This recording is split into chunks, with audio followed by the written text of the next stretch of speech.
Welcome back, brothers and sisters. I am Braden. The guy opposite me is Tim, and this is The Second Legacy, and thank you for stopping by. We have something special for you guys today. We have a special guest, Jon Lovell from the Warrior Poet Society. This is going to be a conversation you guys are going to love. I am so excited to have him on here and have a really awesome conversation about things going on, not only at 2A, but also our world abroad.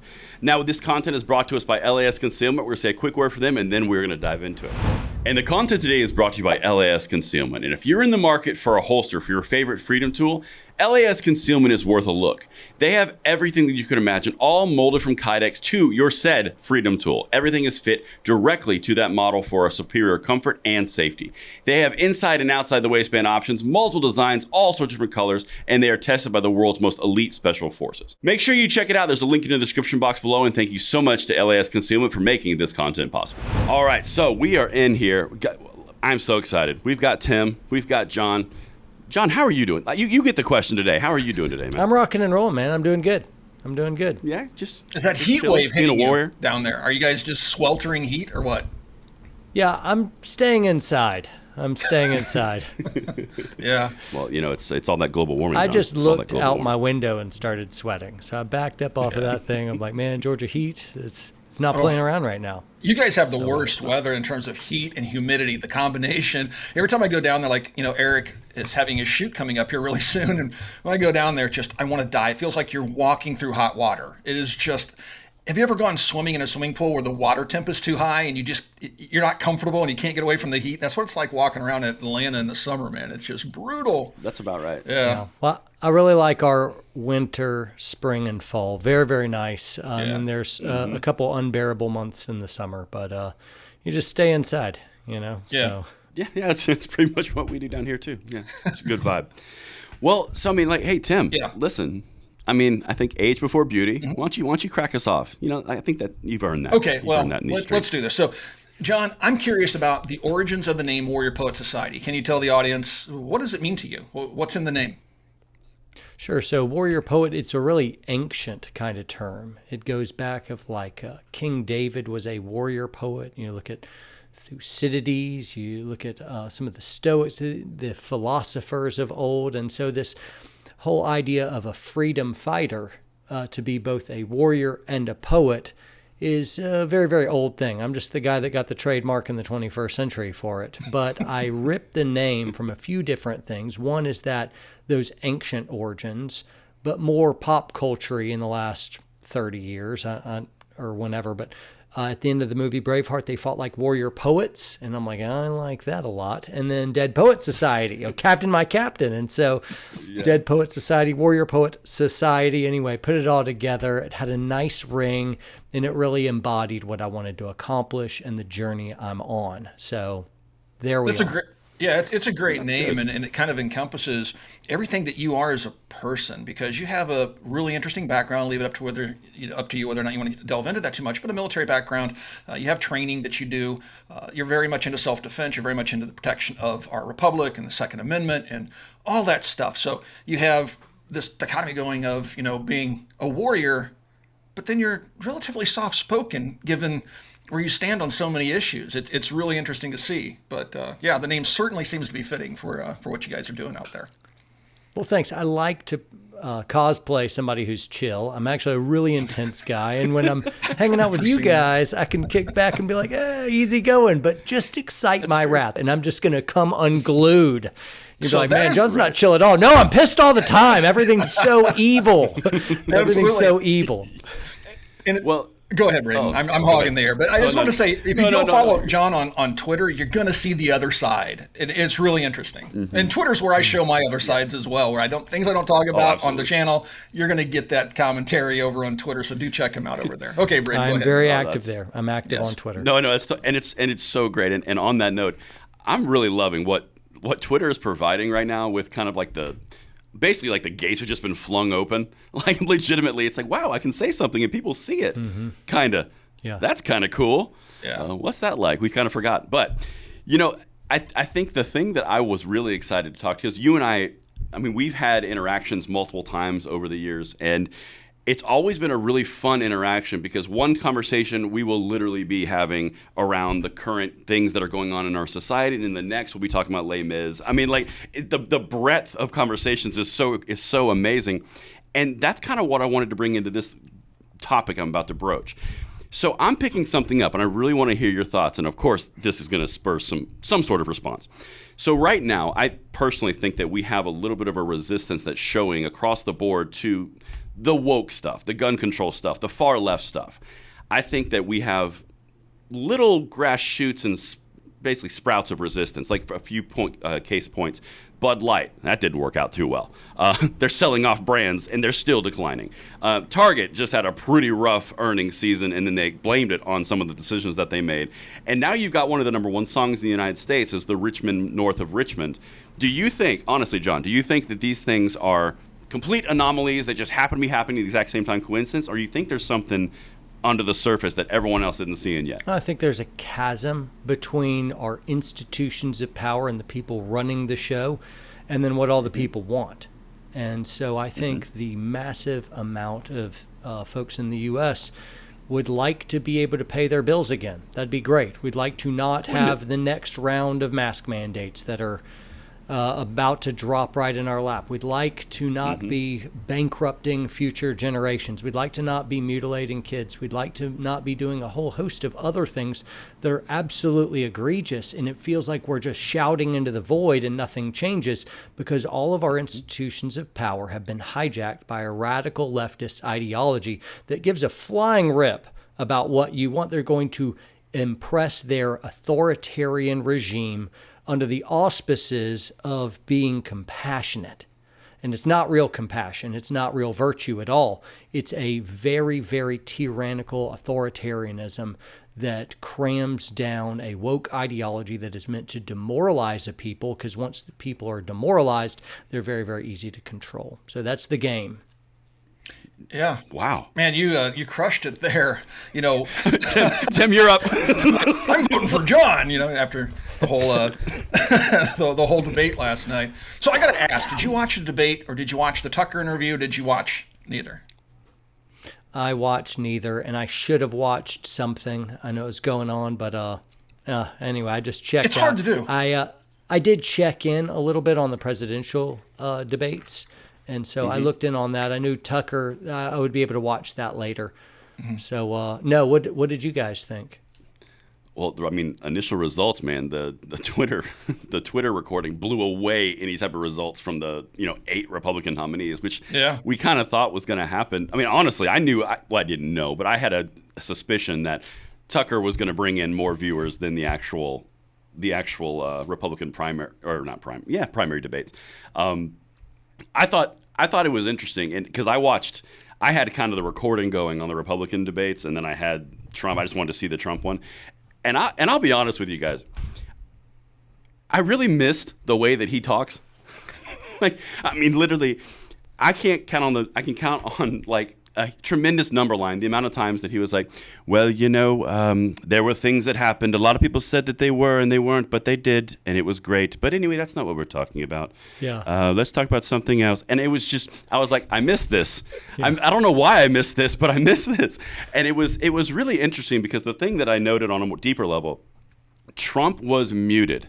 In that interview, he wasn't very bombastic and he wasn't incredibly Trumpy, but he still had that element of resistance and I'm not folding, but he also shied away from calling people names. He shied away from the inflammatory Twitter stuff that people seem to resist.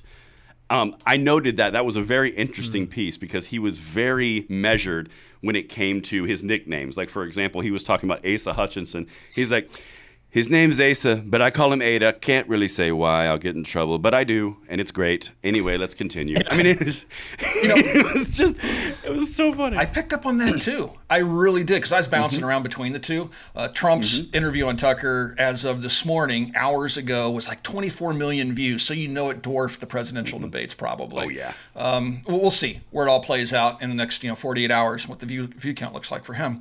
But I kind of bounced back and forth, but I noticed what you're talking about, Braden. Trump wasn't Trump in that. He was very, very dialed back. He was trying to be more political.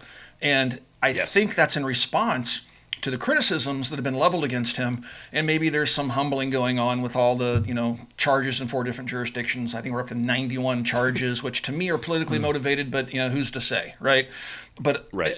I think that would certainly have an effect on his demeanor and his comments. But he was very dialed back when asked about the debates. He said, well, I just didn't want to be there. People will be targeting me, and I just figured I'd sit it out. And he was just, and they said, well, what do you think about the people in the debates? What do you think about the people going for the nomination? He's like, well, there's certain people that really shouldn't even be on that stage. Who are they? I don't want to name names. He would be naming we're not gonna names. say names. Yeah, 2 years ago, he would have been like, oh, this person, and give him a nickname. This person, give him a nickname. Yeah, he was very dialed back. Yeah, and I thought that was I'm amped to hear that you thought the same thing. But something else that I picked up that was interesting when I went over to the Republican the little debate, it was like Vivek Ramaswamy against everyone else. Yeah. And that was it. Like everyone was attacking him, everyone was hitting on, and he was holding his own. Yeah. I mean, like he delivered some points, and one of the things that he said at the very beginning that to me set him up and apart from everybody else, and everyone else played catch up. He literally talked about something that you just referenced, John. He was talking about the American dream. My parents came here with nothing. I achieved the American dream, and I'm afraid my children aren't going to have that American dream, and we're going to stop. This is the part that gave me like, ooh, hold on a second. He followed up and he said, the thing that we have done on the Republican side is we've accepted him in on defense. We now need to take the offense and explain why it's important to share these same blessings that we receive with our children. And I was like, ooh, okay. And everyone else is all over here like talking about, I'm Chris Christie and here I am. And Ron DeSantis is like, please don't pick on me. I mean, it was just very interesting the way that I think Vivek did a very good job. So have you paid attention to much of Vivek's stuff recently? Yeah, John? not quite much Okay. at first, but he said enough really awesome things. Very sane and sober. I don't get any of the political speak, the empty platitudes where you're kind of reading a talking point that some speechwriter wrote for you that is supposed to elicit some American response. I'm like, no, we want all that crap just cut. And look me in the eyeball and tell us that you're going to put an end to some of this just rampant corruption. Give me my America back. And whoever has the best chance of giving me my America back, that's who we're going to vote for. And so, yeah, Vivek is really, really surprising. And I did catch a few clips of him and also interacting with some of the other candidates up there, and he was crushing, and the results are in. He won that debate. He really crushed. Oh, yeah. And so that's good. I bet Trump was a little less Trumpy in that Trump is a natural, big personality. He's charismatic, and I think he plays to the crowd. Anybody that's a natural born communicator, they're going to craft how they communicate based on the audience and opposition and who's this really targeted for. And with Tucker is a safe, a safe person right there, and it's chill and nobody's yelling at him and no one's attacking him. And so I think, of course, you're going to get a little bit more of a calm Trump in that thing. But, if you'd put Chris Christie in the same room with him, it's just going to be a mess. And I think, there's no way Christie thinks he has any chance. He knows it. Everyone else knows it. I think he's there just to throw shade at some of the top contenders, and mainly Trump. I think that's funny. Christie's role. It's just to get in a mud fight with Trump, and he'll get muddy, but as long as he can make some of it stick to Trump, I think that's the point of why he's running. Yeah, that's really interesting, because I was going to ask you what your take was on the debates, because really Trump's the clear leader right now. So the reason he didn't show up to the debates is because he has no reason to.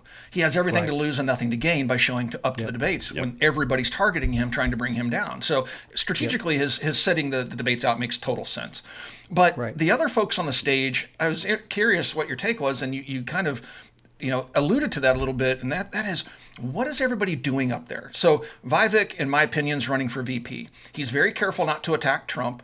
And to me, he knows he's a political outsider. He has no background. So running for the presidency, if that doesn't work out for him, he's definitely gunning for that VP position or some cabinet level position to get his political legs under him so that he can carry that forward into a presidential campaign down the road. He's a young guy. He's got all the time in the world.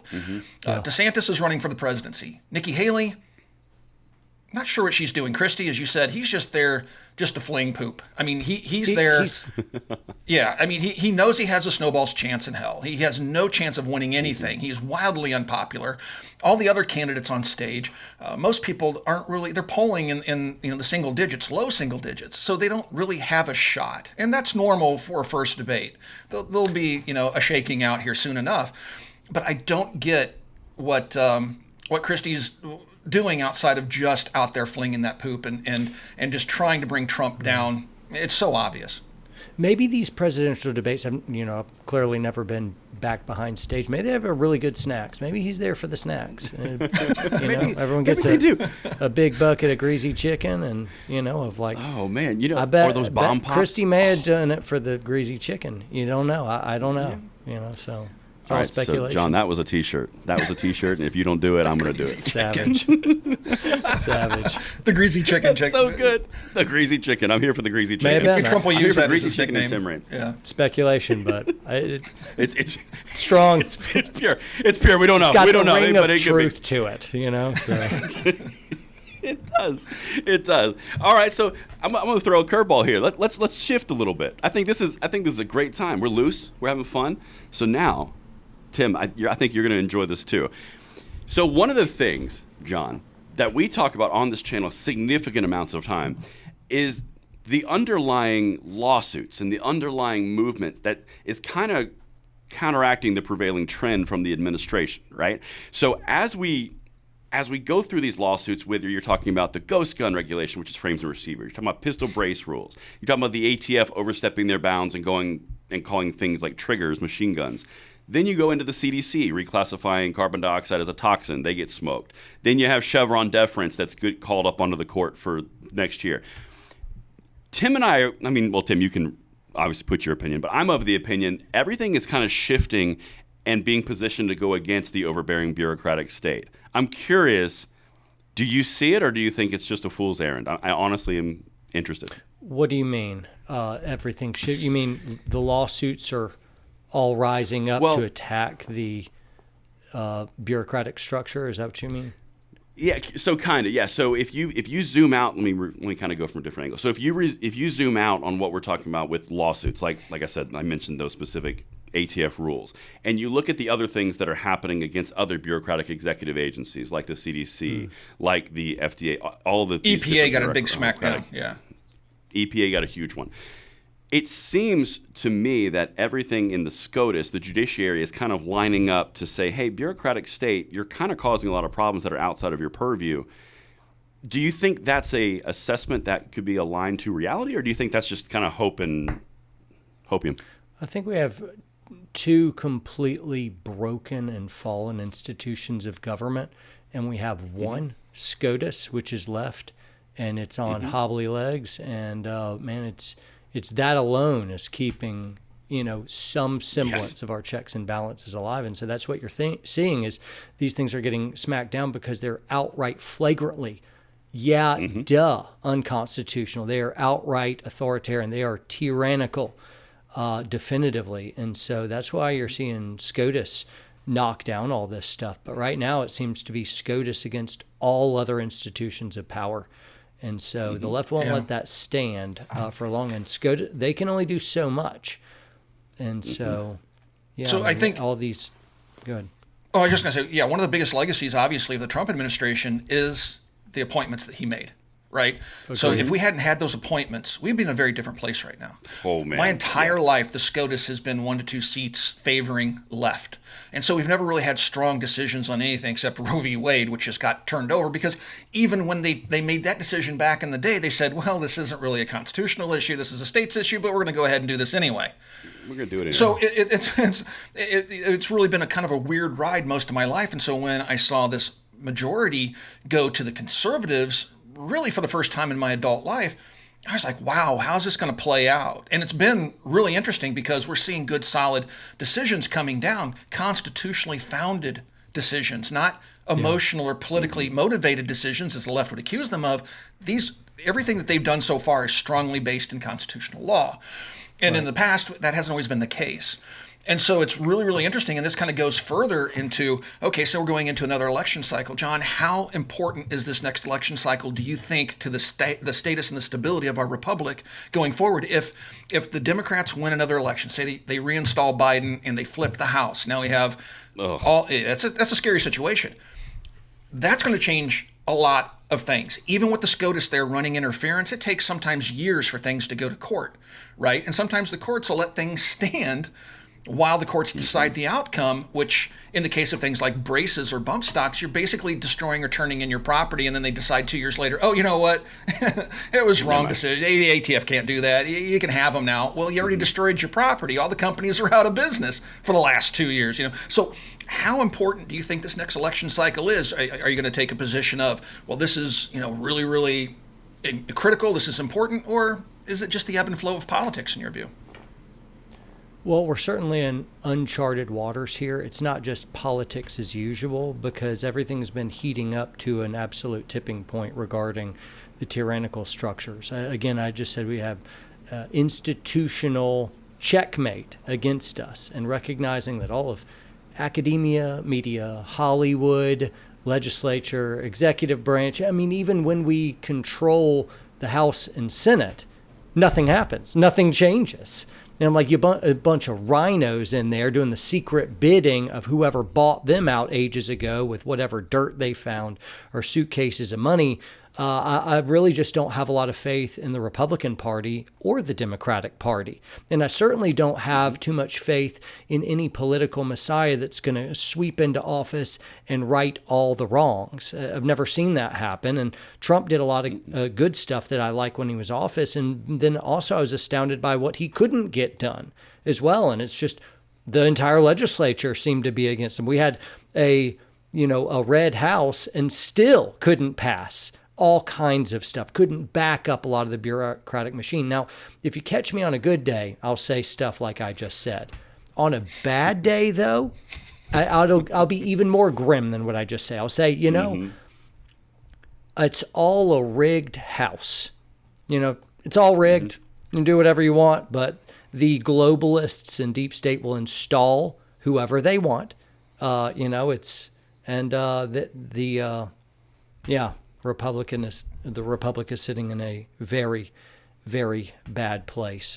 Perhaps historians will look back on us now and they'll actually postdate the death of America back in 2016. I don't know what date will read on the right side of the epitaph on America's tombstone, but perhaps we already fell.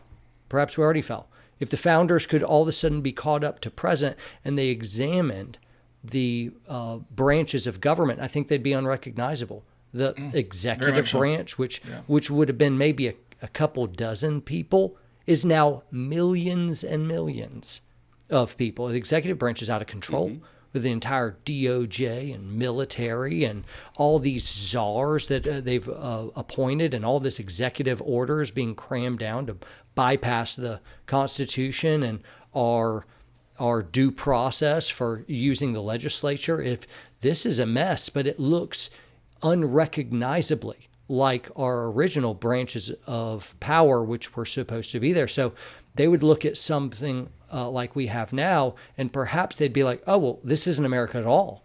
What are you calling it? Oh, you still call it America? Like, they still call it Egypt, but they don't have pharaohs anymore. Now it's been supplanted by a different type of government. There's no ancient societies still in subsistence. The only one you could get even close to is Israel. But even still, no nation lasts forever, and we're pretty old when it comes to a republic or a democracy. Yeah. And so I think we've run our course, and we need something radical to be able to unwind the bureaucracy. And I don't think they're going to let it go easily. So no. I don't know where you go with this, but I wouldn't. What I don't want anyone to do is say, "Oh, it's all rigged, so I won't vote." No.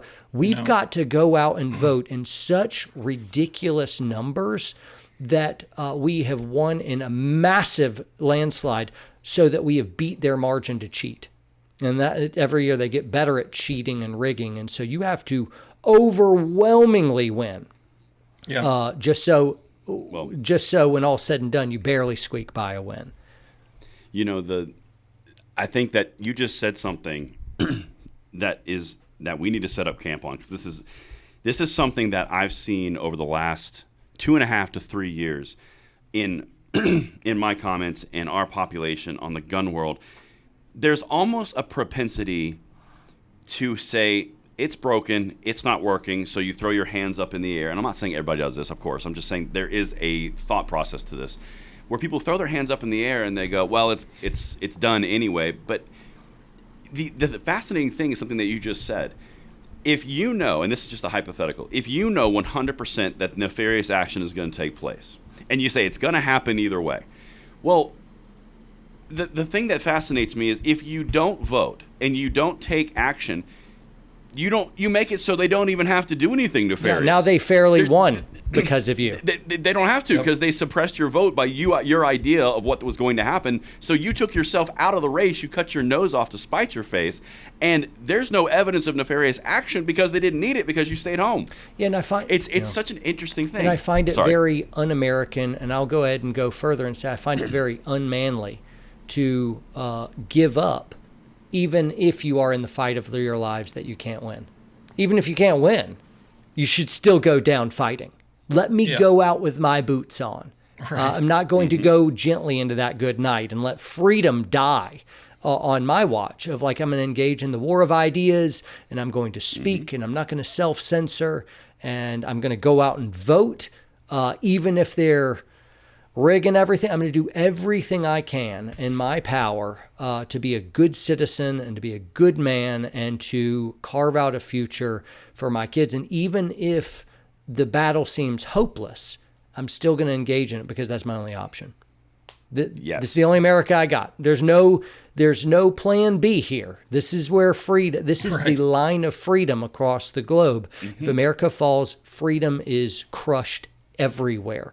So we're that last light. We're that last city on a hill when it comes to freedom. So you can't afford to be apathetic. You can't be like, oh, I can't win anyway, so I might as well stay home. You got nothing better to do. Go vote. Go vote.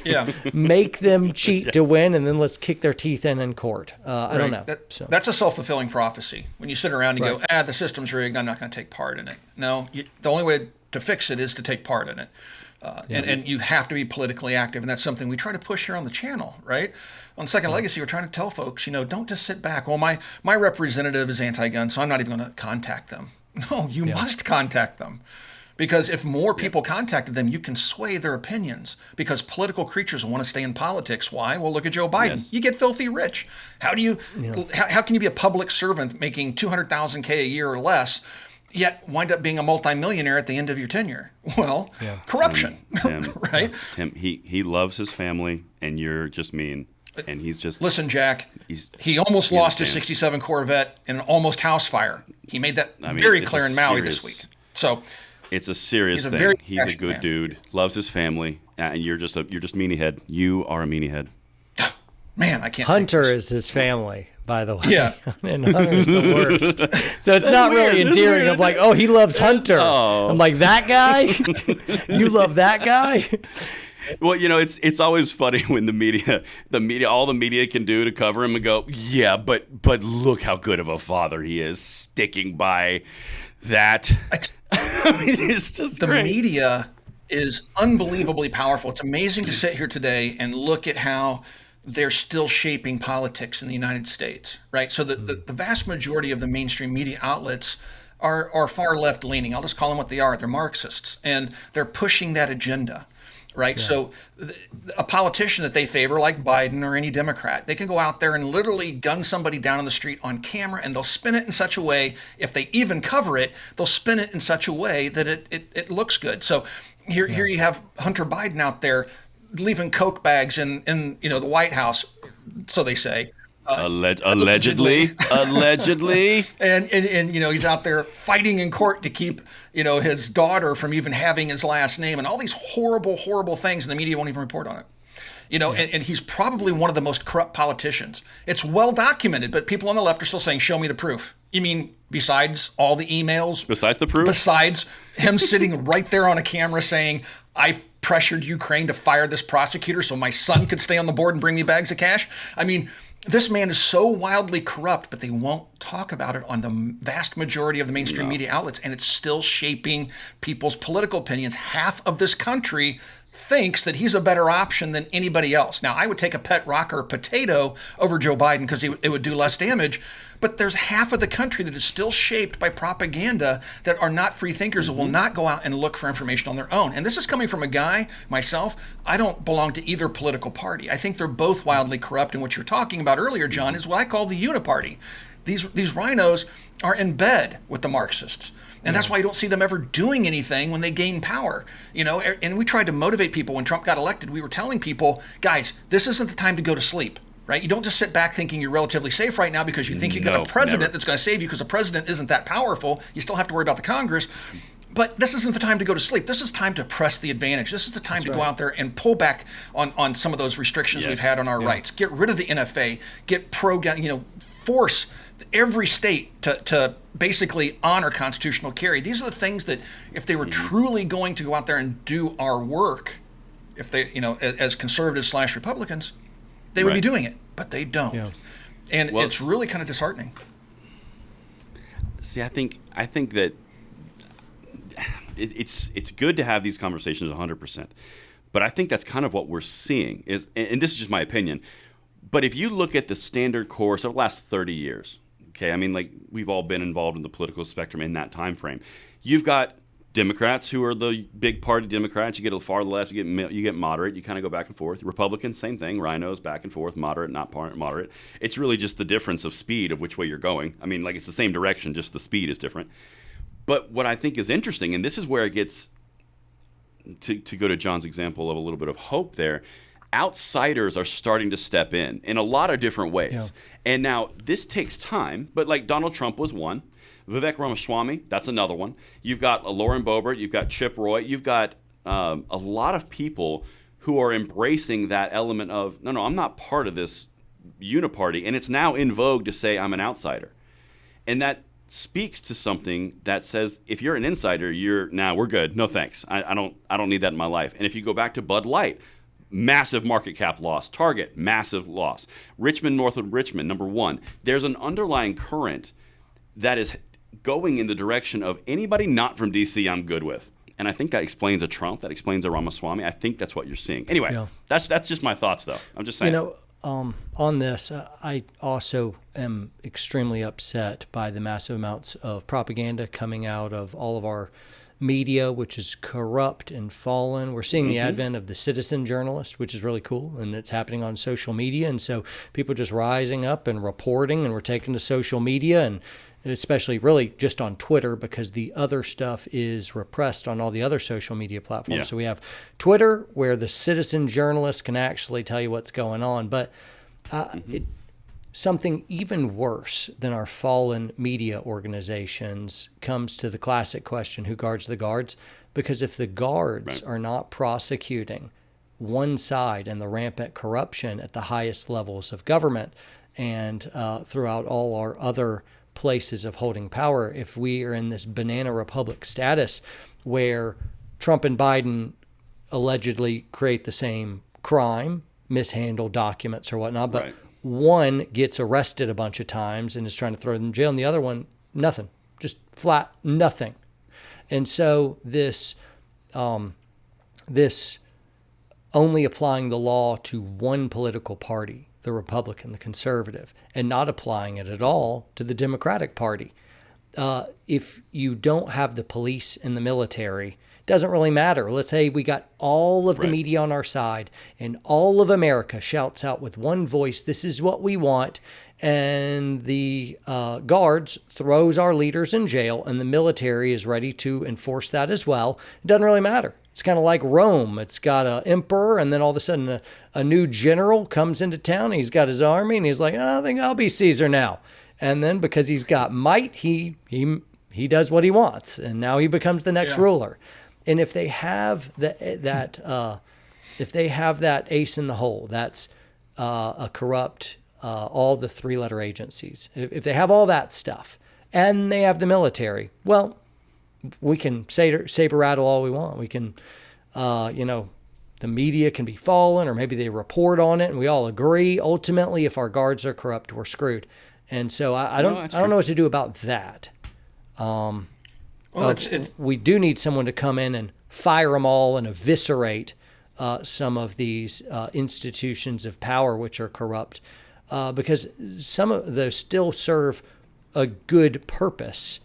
Some of them we need some of those institutions to do a small amount of work that's in our best interest. I would like an intelligence agency that helps us win necessary foreign wars, and that keeps Chinese from stealing all of our secrets, and that keeps us from getting sidewinded by some terrible terrorist attack. I'd like an intelligence agency. I want to eliminate about 80 to 90% of all the other stuff they do that's hurting Americans. But anyway, and I don't know these numbers. I'm not able to look behind the veil, but I just know it is corrupt, because we can see it leaking out of the swamp this very moment. So that's very distressing. What's interesting in my life, I've watched, when I was a younger man, colleges were known to be far left, and that they were basically indoctrinating people. But once people got out of college and got into the workforce, started paying taxes and earning their own money, and got out of mom and dad's house, they generally started to adopt more conservative views, despite being propagandized at college, right? Yeah. But slowly, communists in general play a long game. The Soviets bragged about the long game, and they were right. They said they would take us over without firing a shot, and it's literally happening before our very eyes. That is literally what's happening. Marxists are taking over a country without firing a shot. And it started at the collegiate level, and now it's propagated into the workforce. Now the corporations, because of their woke employees, are now behaving in woke mannerisms or in woke ways to appease that, because they don't want to anger the mob. They want to pander to the mob. And now we see this poison move into all branches of government. The people that are supposed to maintain the checks and balances are all in on it now. And now, we even went so far as for the military to come out and say, we're shutting down military operations until we can find the people that don't think right and purge them from our ranks. Yeah. And now we have, one of the things I remember in my day, we had a sister city, if you will, in the Soviet Union, and we exchanged people. We sent families and children over there, and they sent them over to stay for a few weeks. But the Soviets came with political officers that walked everywhere with them, making sure that everything they saw was processed in the proper political light and protected them from, or shielded them from, the truth. Right. So the town that I lived in, they were told, well, this is a fake town. This isn't a real town. The Americans don't really live this good. And we didn't live that great. It was just a modest, small town in America. Isn't that funny? It is so crazy. But now you see DEI officers in the military, and you have people that are controlling the narrative in the military. The military has fallen. The government has fallen. We are now fighting an uphill battle, and we have Gen Z that's supposed to come up and fight for our rights and our freedom, but they're towing that Marxist line. You get on Twitter and you see some of these young people out there, and they've so been fully indoctrinated and so shielded from the truth that they actually believe the crud that's being spoon-fed to them, and now that's what they're supporting, and that's really, really unnerving. Now, I know there's folks on our side as well in Gen Z, but they're not nearly as vocal, not nearly as active, because conservatives typically aren't the rebel rousers. It just seems like we're in a really, really odd place, and a lot of that has to do, and this comes back to something I want to talk to you about, I believe, is Western values, which are heavily based on Christian, Judean Christian beliefs. That's what I'm trying to say. And so, like the Bible, right? A lot of our laws in Western civilizations, the most powerful countries in the world, are all based on that type of law, but we're taking religion out of everything. It's coming down in terms of the people that believe in or practice faith in the United States. Those numbers are dwindling. And along with that, we're seeing decay of the family structure. We're seeing decay of government. We're seeing decay of education. We're seeing a decay of all sorts of stuff to go along with that. How does that factor into your day-to-day life, John? Because I know you're a religious man.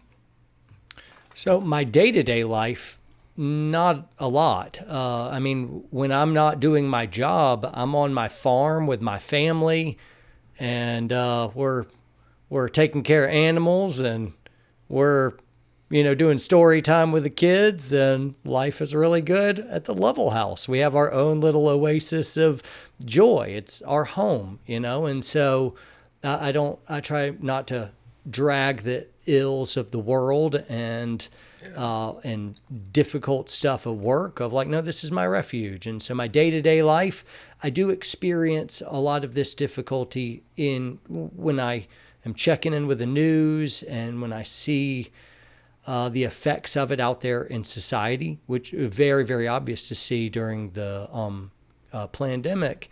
That was a couple years where you could really see it there.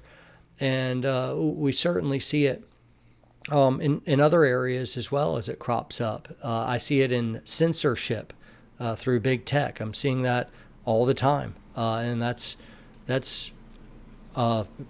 terrible. What I see, though, worse still, to really answer your question regarding faith, is we need a foundational bedrock. We need something that the Constitution sits on. We need a morality. We need an ethic that we all agree on, because something awful happened.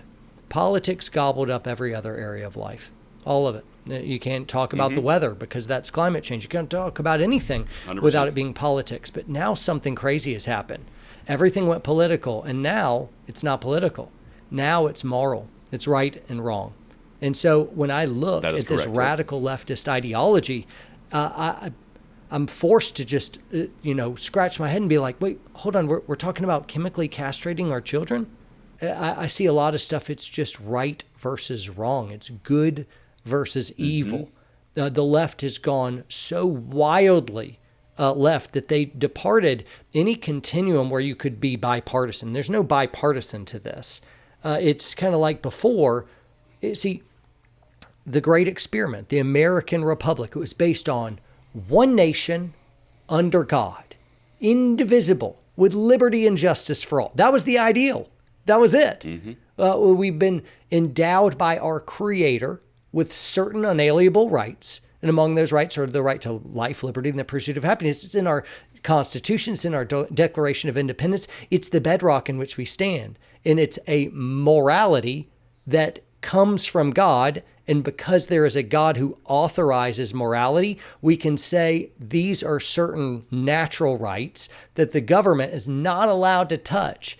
But as soon as you abandon those objective moral constraints and that bedrock of constitutionality, you drift into postmodern deconstructionism. Now you're adrift in the seas of moral relativism. And so morality can shift. And the Constitution is now outdated to many of these people. And so the moment they start they start dismissing one nation under God, and the founding principles and the morality in which it was based on, they leave behind any type of left or different political parties. It used to be that the Democrats and Republicans both wanted a good America. We both wanted the same things. Those were the days. Right. We just disagreed on how to get there. They would say, hey, or the Republicans would say, hey, I think less government is better to solve our problems. And I think people should be able to have a opportunity to work within a capitalistic structure to be able to improve their stars by their own sweat and ingenuity. And then the Democrats would say, no, well, I don't think that at all. I think America would be better off if we absconded with the wealth of those who were productive and redistributed it to people who made bad decisions. We think that's a good thing. And that's incredible to me. It sounds a lot like stealing because it's stealing. But anyway, at least there was some semblance of we're working toward a common goal. Now the left doesn't work toward a common goal of making America amazing. They want to put America dead last, destroy America, and remake it into something it's never been. And so it's hard to do something with that. But it started with the death of God to the American person. What follows quickly is the death of morality. And we are thrust into a relativistic structure. And then the Constitution must fall, and then our very selves.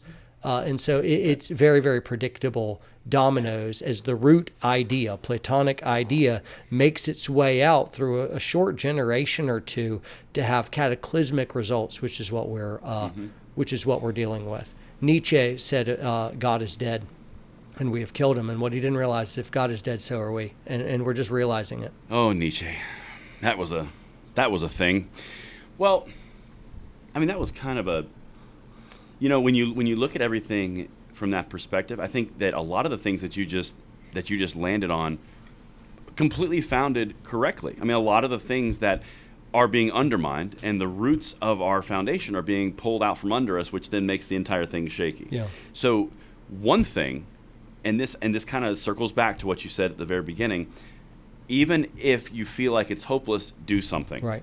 Like, for example, I know for a fact that you are, even though you have that mindset, like you said, good days, bad days, you're still putting out books. Bestseller, by the way, across the world. Go team. Go team. Go Jon Lovell. Go team.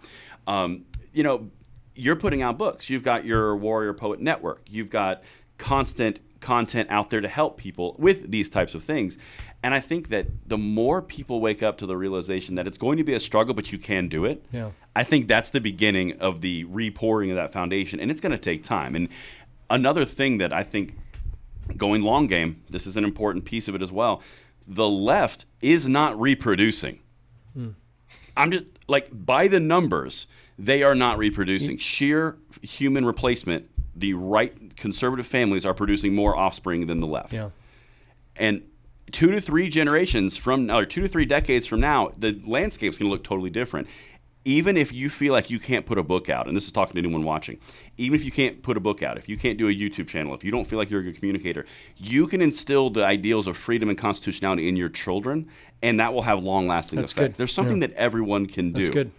And a lot of people tend to think in these grandiose terms. That's a human nature thing. Well, I can't really do anything like Jon Lovell did. Well, no, maybe that's not in your skill set, but you know what's amazing? Maybe you can raise 4 kids that will outnumber 15 other people and bring other people to your side. Like, there's a longer game here for us, too. I guess that's the whole point. That's great. I would add to that, because I think that was perfect, what you said. The conservatives are reproducing more. But I think the left, though they're not reproducing as much to replace themselves, they are converting our kids. And so if you send your kids to government schools, the left's going to convert them.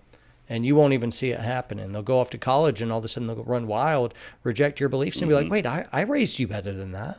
I raised you with certain other values. I'm like, well, really? You send them off to government schools all day and then extracurricular activities, and then they played video games a lot, cruised the internet, and posted on social media. And really, if you added it up, you didn't spend a lot of time with your kids. You don't want to admit that, but you didn't. The state raised your kids. And so one day when they left the home at 18, they're kind of like, well, I can kind of drop the pretense. I can drop the act now. Right, I can do what I want. And then they do. And they turn into flaming lefties. And you're like, what happened? I'm like, well, don't be surprised when you send your kids to Caesar and they come back Romans. Yeah, it's so true. But that goes back to reinforcing. You got to reinforce. Get your kids get your kids out of. You got to do it. Get your kids out of government schools immediately. Go deeply into debt if you need to. You're like, whoa, I don't believe in that. Hey, me neither. But I'm telling you, something horrific, worse than you can imagine, is happening in government schools.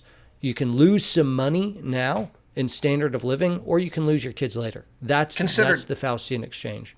Consider it an investment in the future of your children. That's it. Right? My wife and I have when we made the decision to homeschool, I was not making enough money to support our household.